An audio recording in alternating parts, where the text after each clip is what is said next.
In recent years, the growth of the Chinese Navy, also known as the People's Liberation Army Navy plan, has garnered significant attention. The expansion and modernization of China's naval capabilities have led to comparisons with the US Navy, raising questions about the reasons behind the perceived faster growth of the Chinese Navy.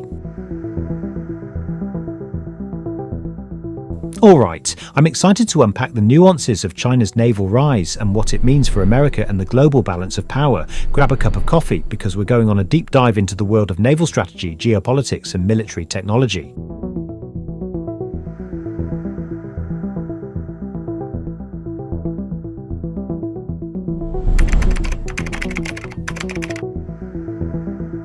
First, let's set the stage. China's naval expansion isn't happening in a vacuum. It's part of a broader strategy to assert China's place as a global superpower. This ties into China's Belt and Road Initiative, their efforts to secure vital trade routes, and their ambitions in the South China Sea. The growth of the People's Liberation Army Navy plan is a key component of what China calls its maritime rejuvenation. Now, let's break down the numbers. As of 2021, China's fleet of 355 ships outnumbers the US Navy's 293. But here's where it gets interesting. The composition of these fleets tells a very different story. In comparison to frigates and corvettes, China has a significant advantage here with about 50 frigates and 72 corvettes. These smaller, nimbler ships are perfect for coastal defense and regional operations. In destroyer ships, the US leads with 68 destroyers to China's 36, but China is rapidly building more advanced destroyers like the Type 055.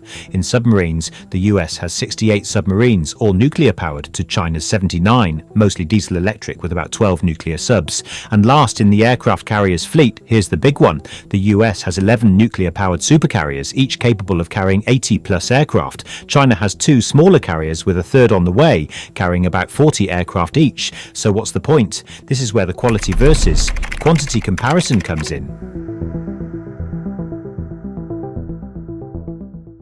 While China may have more ships, the US Navy still holds significant advantages. In terms of global reach, the US Navy was designed for global power projection. This is supported by its nuclear-powered carriers and large amphibious assault ships that can operate anywhere in the world for extended periods. China's Navy, while growing, is still primarily focused on regional operations. In the capacity of technological excellence, US naval vessels generally feature more advanced systems. The Aegis combat system exemplifies this advantage, providing superior air and missile defense capabilities that enhance the Navy's operational effectiveness.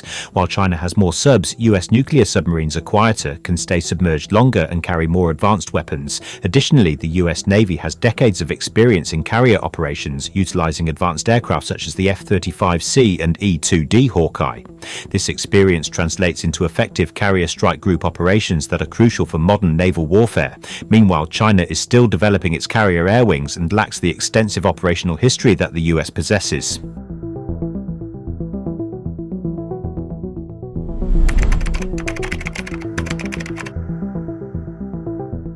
It's crucial to understand that China isn't simply trying to match the US ship for ship. Their strategy, often referred to as anti-access area denial, A2AD, is more complex and multifaceted than simply matching the US ship for ship. This comprehensive approach is designed to prevent or limit the US military's ability to operate effectively in the region, particularly in the South China Sea. China's A2AD strategy includes a robust coastal defense component with a fleet of smaller ships and submarines specifically designed to protect its coastline and assert control over nearby waters.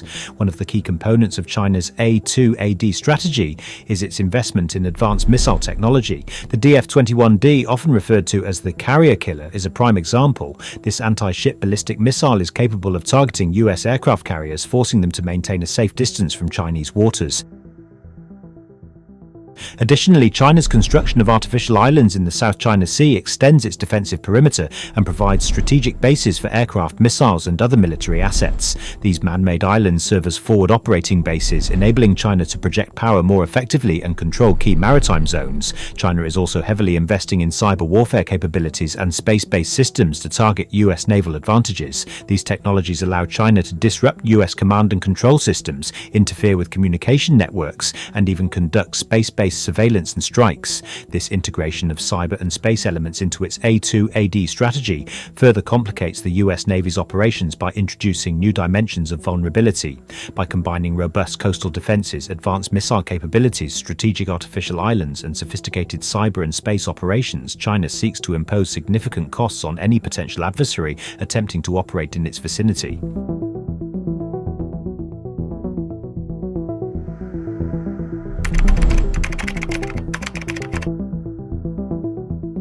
In response to China's naval expansion, the US is actively adapting its strategies to maintain maritime superiority. One of the key approaches is distributed maritime operations, which aims to spread out naval forces across a wider area. This strategy makes it more challenging for adversaries to target US ships while still allowing for coordinated operations. By decentralizing its fleet, the US enhances its operational flexibility and resilience against potential attacks. The US is also investing heavily in unmanned systems, including both surface and subsurface vessels. These unmanned platforms provide additional capabilities without significantly increasing personnel costs, allowing the Navy to augment its fleet efficiently.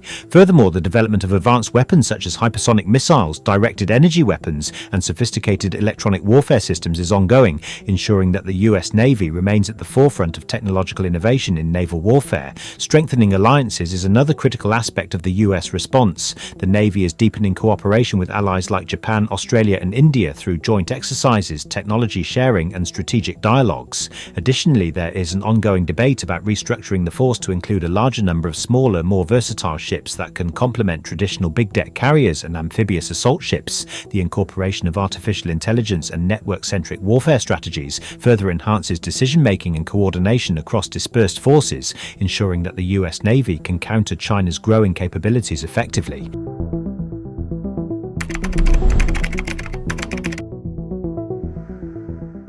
The US Navy's personnel are a cornerstone of its operational superiority, and several factors contribute to this advantage. The US Navy boasts a rich history of naval excellence and professionalism, rooted in the service's commitment to upholding the highest standards of conduct and performance. Advanced training programs designed to equip personnel with the skills and knowledge necessary to excel in various roles are a key component of this excellence. Regular large-scale exercises, such as those conducted during Fleet Week, provide invaluable experience in real-world scenarios, fostering a culture of readiness and preparedness.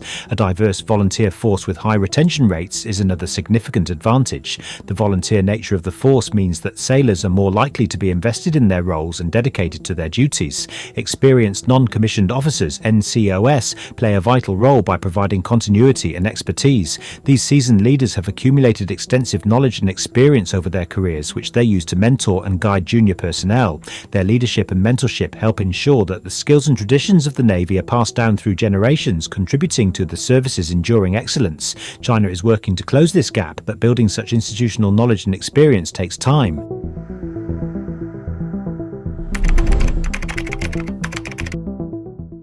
The growth of China's Navy has significant implications that extend beyond US-China relations, particularly affecting regional dynamics and global trade. Countries in the Indo-Pacific, especially those with competing claims in the South China Sea, are increasingly alarmed by China's assertive naval posture. This situation raises tensions among nations in the region as they seek to safeguard their interests against potential encroachments. Additionally, as the world's two largest economies bolster their naval capabilities, vital maritime trade routes could become flashpoints for conflict, heightening the risk of confrontations that could disrupt global commerce. Moreover, China's naval expansion is prompting other nations, particularly in Asia, to modernize their own fleets, potentially leading to a naval arms race in the region.